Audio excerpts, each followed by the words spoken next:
working with trend. So now we're going to see how do we forecast time series when we see that they have a trend. A trend in a time series is a systematic increase or decrease in the level of the time series over time. So either you see values going up or values kind of falling down.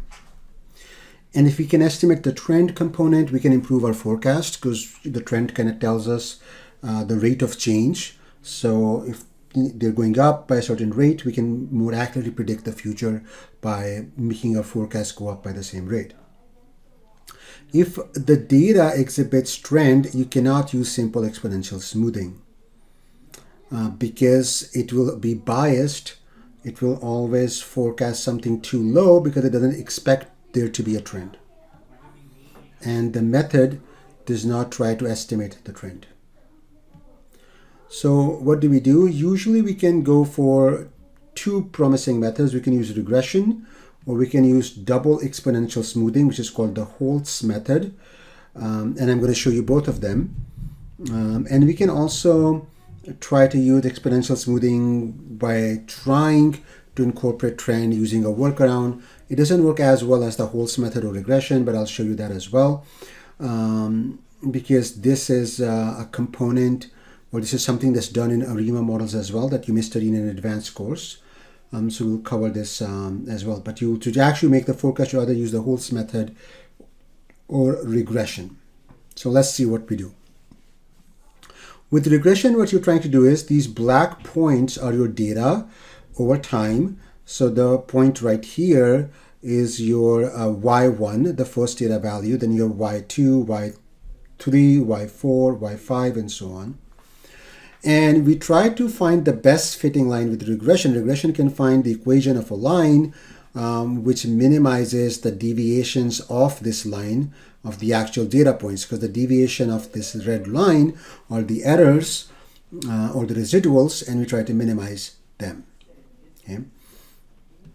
And so once we have the regression equation, it left some form like this, that the y value at time t equals b naught, which is the intercept, which is the value of y at time 0, like the starting point, plus b1, which is the slope of the line, the rate of change, times t, where t is the number of time periods.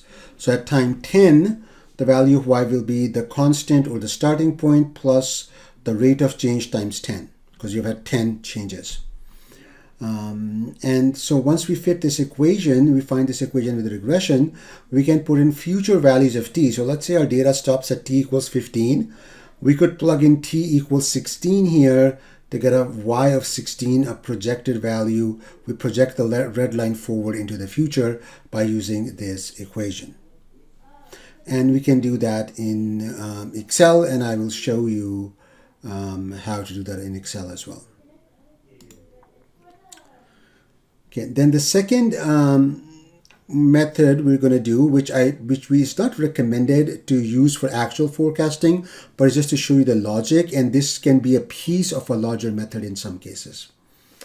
Okay, so what we do first is, instead of working with our time series y, we differentiate the data. What does it mean to differentiate the data? From each value of y, we subtract the previous value. So we define a new variable called z, and z at time t equals the change in y, so that we take y at time t minus the y at the previous time period. So z4 would be y of 4 minus y of 3. Z4 essentially means in the fourth time period, how much did y change versus the third time period. When you subtract the time series from itself like this with a lag of 1, so y4 minus y3, then y5 minus y4, then y6 minus y5, what you are removing by the subtraction is you're taking out the rate of change, you're taking out the trend. So z, the time series z, should have no trend. And if there is no trend, just level and noise, we can use simple exponential smoothing. So the idea is we take out the trend, we convert the time series to a new time series which has no trend, z of t, and we'll use simple exponential smoothing on the differentiated data to forecast the next value of the differentiated data. But you might say, okay, I use simple exponential smoothing, I get the value of zt plus 1, the forecast, but I need yt plus 1. I don't need zt plus 1. So whatever you've done is pretty much useless. Well, we can convert zt plus 1 to yt plus 1 because we know this equation. Zt plus 1 equals yt plus 1 minus y of t. So if we take y of t to the other side using algebraic manipulation, we get that yt plus 1 is simply zt plus 1 plus y of t. And we know y of t. And so we can forecast y of t plus 1. So it's a three-step process. Step 1, you differentiate the data to remove the trend. Step 2, you apply simple exponential smoothing on the differentiated data to get zt plus 1. And step 3, you convert zt plus 1 back to yt plus 1. Okay. So let me show you how we do regression in Excel and how we do the simple exponential smoothing in Excel. And then we'll get to the Holtz method after that. Okay. So this is my data from sales of the EP37 printer cartridge. Okay. And this is the data we're going to use as an example for all these three methods: regression, simple exponential smoothing with differentiation or with the trend removed, and then the Holtz method. So this is what the data looks like. We have several years of data, monthly sales data. Okay, 50 months of sales data of a printer cartridge, and we want to develop the forecast for like the next 6 months or something like that, right? So this is our sales data, and you can see just from a plot of the sales data that there is a trend. You can see an upward increasing value of the sales, which is good. Our sales are growing. Okay, so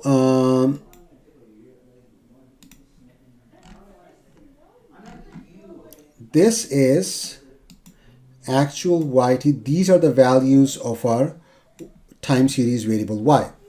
And I already explained to you that from the year and month, how do we get the time variable? The time variable is always increasing. So after month 12, it goes to month 13. It doesn't go back down to 1. And the time variable should have a different value for each observation, each row. So year is not a good time variable because I have year 1 here, then I have year 1 here as well. And then I have year 1 on the third row as well. So year doesn't make a good variable. Month doesn't make a good variable because it wraps around after 12 to 1. So we need a time variable that continues to increase, like a month index, but after 12 you get 13 and so on. After 2 years, 24, you get 25 and so on. So we just created this time index, and then these are the fail values you were given for 44 months. Okay, so to do regression, we need use these two columns. So the way we do regression to forecast is going to be that. Let me actually make a copy of that and call this regression.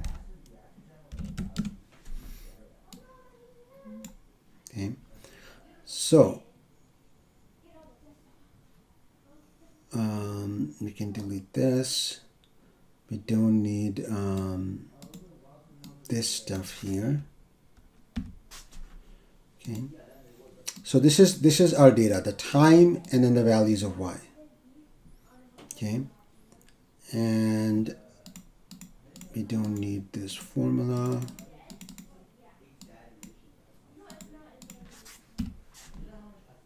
Okay.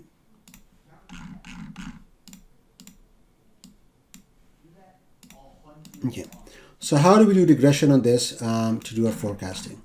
So what we're going to do is we're going to go to data and click data analysis. And if this does not appear, you have to go to file, options, add-ins, click manage Excel add-ins, go, and then select analysis tool pack here and hit OK. So we open our analysis tool pack. There's lots of analysis options. We go to regression. We hit OK. So what's the X variable? X variable is the variable whose value you know, and you want to predict the Y variable. So value we know is the time variable. Okay. So that's our X variable, time. And our Y variable is the actual time series. Make sure you only select up to 44 in time, because you don't want to have the two variables you select here, they need to have the same length. You can't have x values going from 1 to 50 and then y values, you don't have 50 values for y. So if you have 44 values of y, you select 44 values of time that correspond to those 44 values. I'm going to hit labels, because when I selected my data, I did include the label, and you should always include the labels so that the output has the labels and it's easier to understand the output. But you have to tell Excel that you included the labels in your data selection, and so you click labels. Okay, and then we will get the output.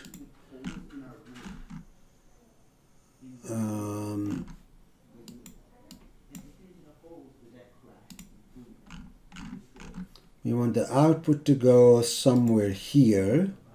It's going to overwrite this stuff, so maybe somewhere here, because we don't have anything down there. Okay, and hit OK. And I can move this plot down.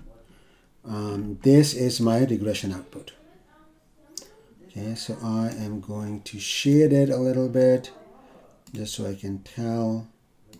Okay, this is my regression output.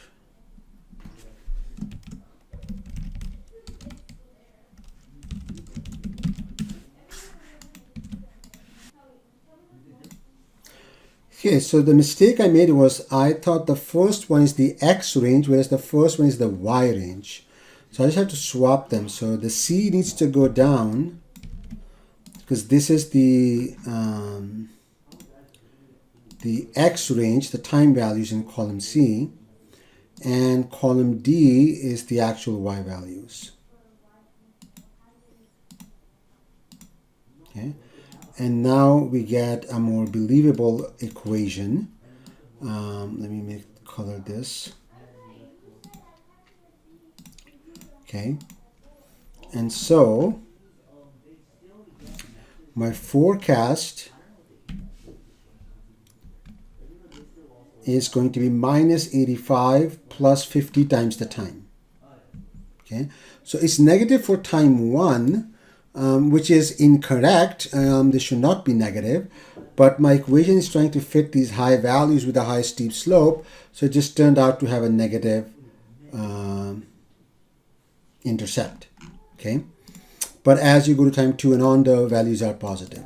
So then I can calculate my error, which is the true value minus the forecasted value, and I want to take the absolute value, ABS, because I have to calculate MAD, and I can take this all the way down. Okay, obviously you only calculate error for the first 44 months, because month 45 you have the regression forecast, but you don't have the true value to calculate the error. And then I can square the error.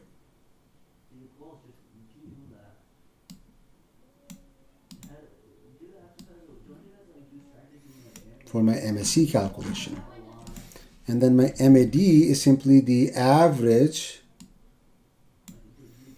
of those errors, and MSE is simply the average of those errors. And I can actually take this whole average and take this whole average, because I don't have an initialization period in the beginning. I'm just fitting all the data. The MAD and my root mean square error, and then my MSE is simply the average of the squared errors. I had taken a square root in the root MSE one. Okay, so remember MSE and root mean square, you just take the square root of the mean squared value of the average of the squared errors. Okay, that's your root mean square value. Okay. Now another way you can do regression in Excel, let me delete these charts, is you can just plot the true data, go to insert and do a line plot. Okay, then click the plot so the values are selected, then right click, add trend line, and you can do display equation and R squared value. And this method that I'm showing you now, it only works when you have one variable in terms of X. You have only regressing this data on the time values. because even if you don't select the time values, by default it assigns values 1 to 44 to the 44 observations, which is exactly your time value. So if, however, our X values were different than 1, 2, 3, 4, then you'd have to select this data and make sure the X values were correct. So you'd have to click this time series, go to select data, and then choose your horizontal axis values and pick the actual values. But this method of plotting and doing a line fit only works with one X variable, whereas this method you can select multiple X variables with the data analysis tool pack with this one. Okay, so this is more powerful. Okay, so that's how I would do your forecast with regression. And this B0 plus B1, this is my B0, B0 plus B1 times T. You can put in future values of time. So here I'm doing B0 plus B1 times 45. That's a future value of time. And then here I'm doing B0 plus B1 times 46. And these are my forecasted values for the next 6 months. Yeah, that's my forecast. Yeah. And obviously, there's no error computed for the forecast because I don't know the true demand yet. So that's how would you build the forecast using regression. And this line fit shows you how your forecasted line is kind of closely fitting the points. Now let's look at simple exponential smoothing with the trend removed, the method we talked about here, the 3-step process. First, you subtract the old value of y to remove the trend, use simple exponential smoothing, and then you can add it back in your forecast. So this diff yt column is exactly that, is yt minus 1. So 132 minus the 80. And then here you have 143 minus the 132.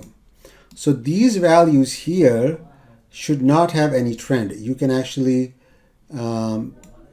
plot them. I can actually plot them and show you that most of the trend or all of the trend should have been removed by differentiation. So I can do a line plot. And you can see that there's no upward trend now. There's a lot of errors up and down. It's very noisy.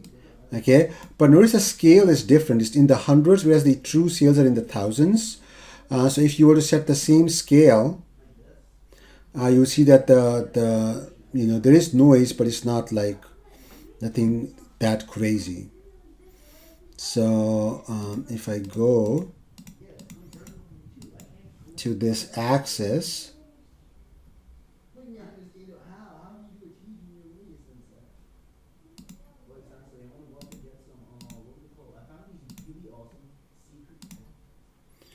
and here I can put in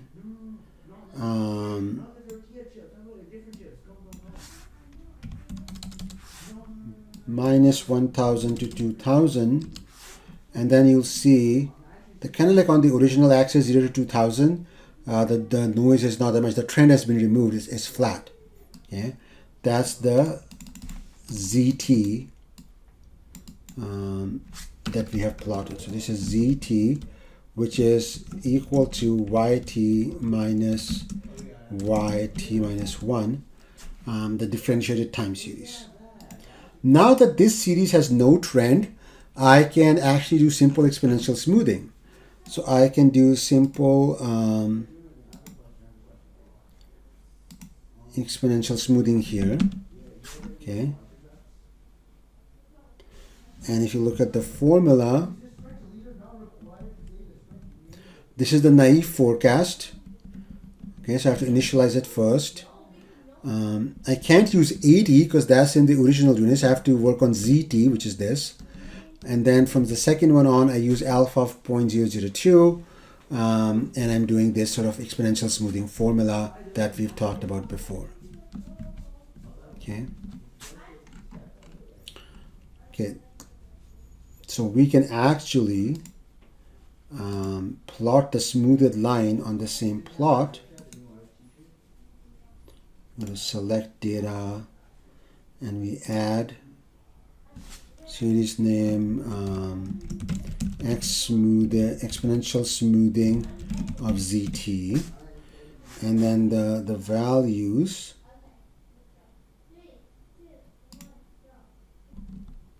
Let's start from here to get the same values. First value will be blank, so it matches the other line. Okay, and now we just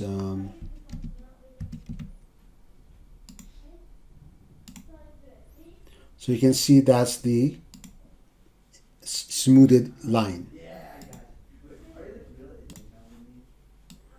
Okay, and I can change the axis because my axis is too big.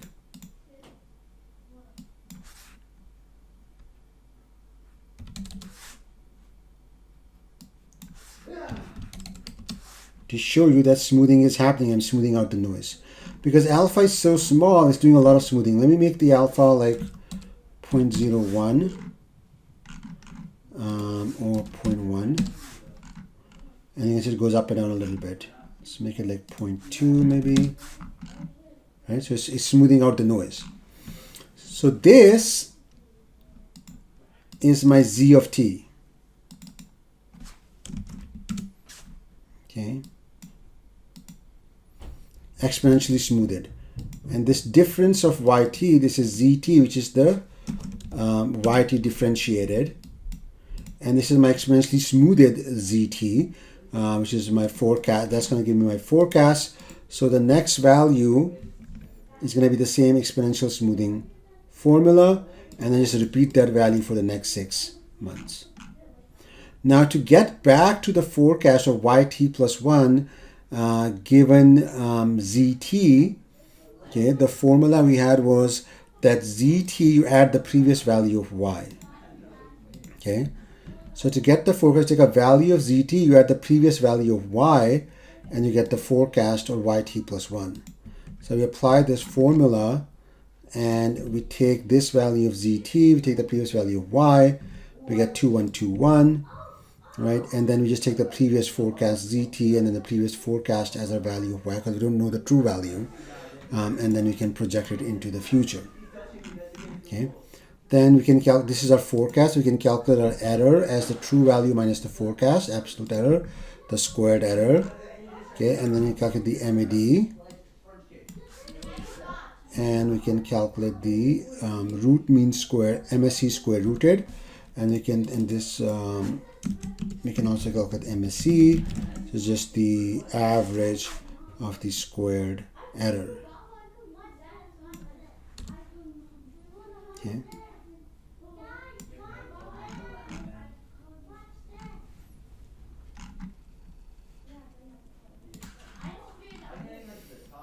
Here is the plot of the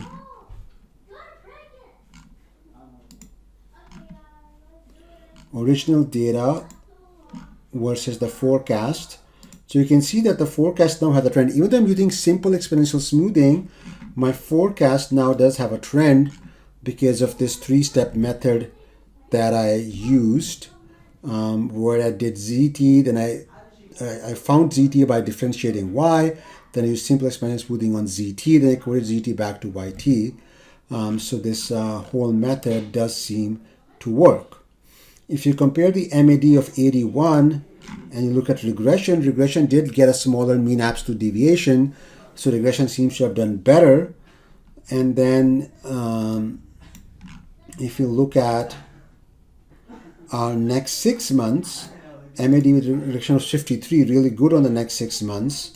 And if you look at this one, if you set it equal to the next 6 months forecast, oh, not sales, sorry, the forecast, which is correct,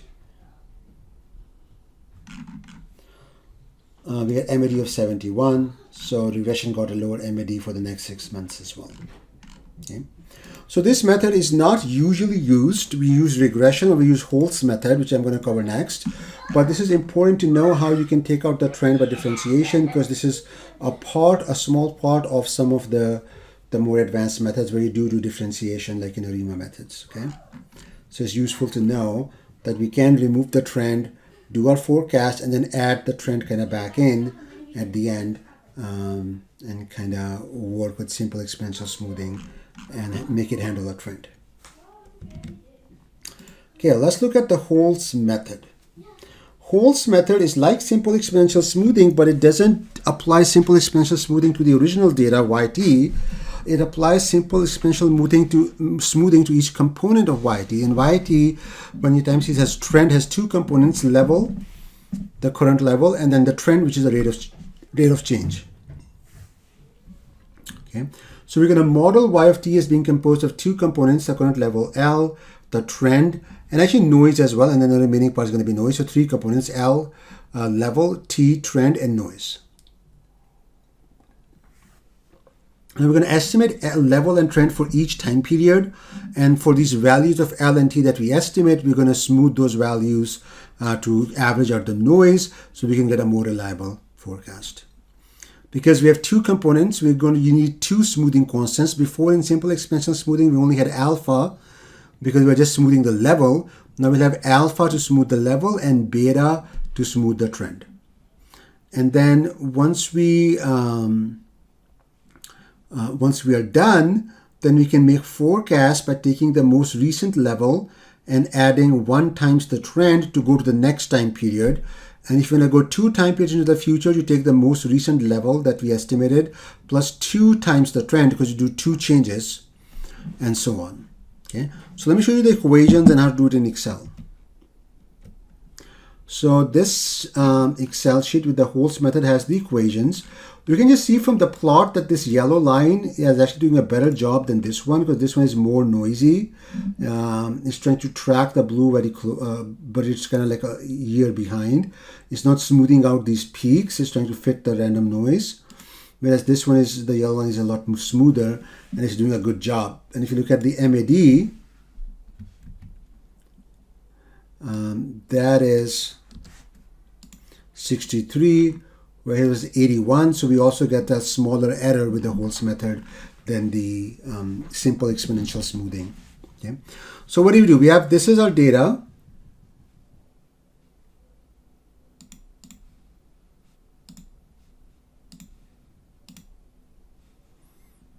Okay.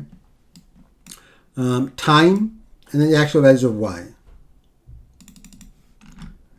Then we need to find, need to set the level initially. So we just use naive forecast to say the first value of Y of t is my first estimate of the level. And then you want to have a starting value for the trend. So we initialize that to be the first difference, Y2 minus Y1, or if this is Y0 and Y1, Y1 minus Y0. The first change is our first estimate of trend. Obviously, this estimate of level and this estimate of trend are very noisy. They're just initial values. But then we're going to use these equations to smooth them. So to get the new value of the level for the next time period, we take alpha times the value of Y for that time period, plus 1 minus alpha times the old level plus the old trend. Because this old level plus the old trend is our forecast for the next time period, for time period t, because this is t minus 1. And so we take the forecast, we do alpha times y plus 1 minus alpha times forecast. It's the same formula we use for simple exponential smoothing with level. So the level formula is basically the same, except here we had f, like a forecast, f of t. But here we're going to do L of t minus 1 plus bt minus 1 because that's what comprises our forecast f of t. And so we apply this formula here. So L2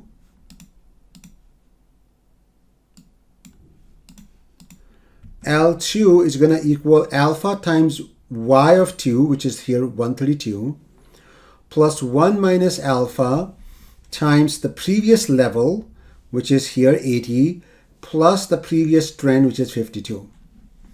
Okay, and then the next value of the trend component bt is going to be beta minus the difference in the two levels, because that's our new estimate of the trend, plus 1 minus beta times the old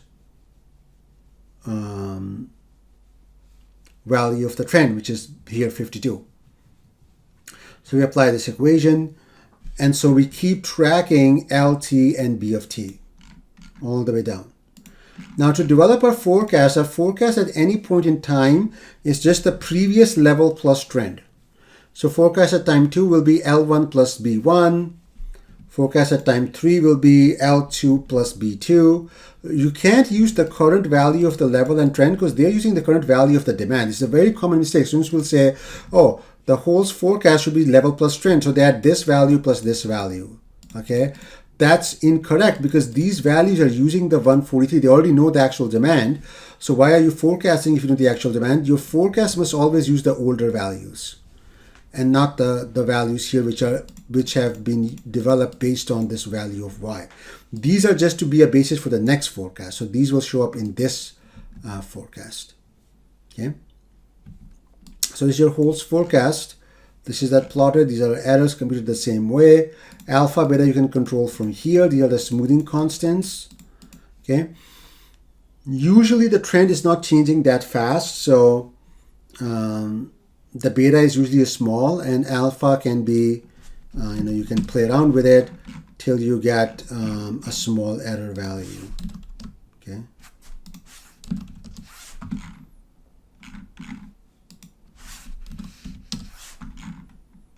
Okay.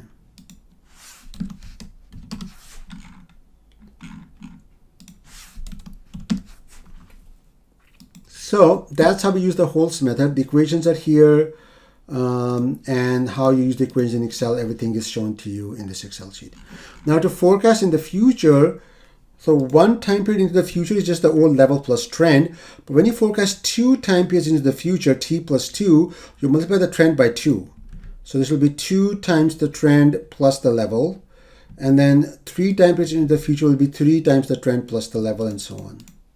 Okay. And then you can get the forecast here, calculate the MAD. So you can see the MAD is very well contained.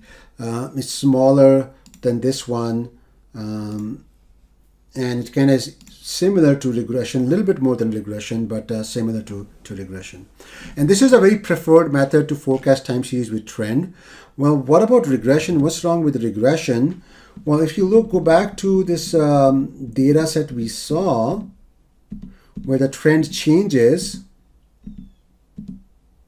Okay, so here's data set on smoking. There was a tax added and a trend change. This is very common with products, or because there's a tariff added, or the price of the product changes, so the demand, the trend of sales can change. So if you have something like this and you use regression, it's going to give you like a zero slope, and it's going to predict something right here. Between this dotted line and this actual value, it's going to predict some values in between them and not realize that the trend is decreasing, unless you manually tell a regression that the slope changes at this time and to give it a new slope after that time. You have to set up regression in a special way for that. Okay, but the Holtz method at this point will initially go along the dot line for 1 or 2 observations, but then it will realize my error is too big. It'll start adjusting the trend component to match this new trend, and by the time you get here, it would have already fitted the new trend very well. So the Holtz method learns from recent observations and adjusts the trend, whereas regression just does it on the whole data set in one go and doesn't learn about the changing trend. It just assumes the whole data has to have one value of the trend. So if your data has trend which sometimes changes, which is a lot of data sets in real life, the trend can change a little bit over time, then you should use the Holtz method instead of regression to build your forecast. Okay. So I've shown you how to do this in Excel, and I've shown you the formula. So the Excel sheet will be provided to you for you to try out these methods on your own.